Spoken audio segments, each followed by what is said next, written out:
Hello! So, good news dahil magaling na ang twins. So, nagkaroon sila ng fever. So, it takes long 2 days silang nilagnat. Si Ate Fiona, yung nahawa kay Elia, which is naunang nagkalagnat si Freya.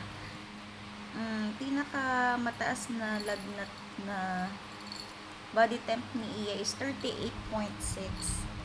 Then, si Ate Yona naman is 38.8.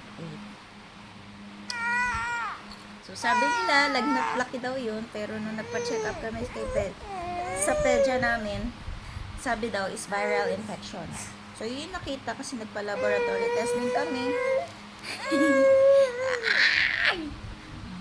Nagpa-laboratory test kami, nakita nga viral infection. So, napapanahon yung flu.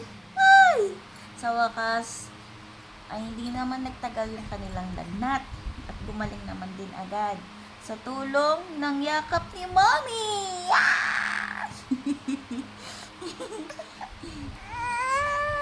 So, pinakamahirap talaga sa part nating mga nanay ay magkasakit ang ating mga anak. Pero dahil nandyan lagi si Lord, hindi tayo pinababayaan, binibigyan pa rin tayo ng lakas, gumaling din agad ang mga baby.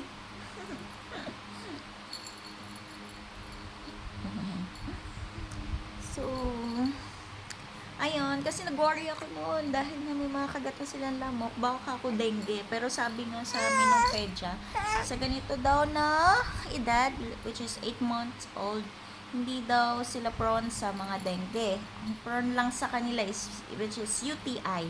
Pero sa awa naman ng Diyos, hindi naman sila UTI. Viral infection lang talaga. Ano pa ba, anak? So, malapit na kayo mag 1 year old. Ilang months na lang, 1 year old na kayo, anak.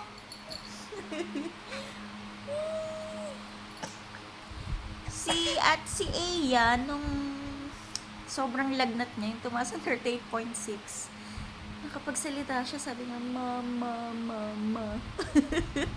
Si Ate Yona naman, talagang sobrang init niya, 38.8, grabe, ang taas-taas ng lagnat. Nakapagsalita naman siya, sabi niya, Mommy, daddy.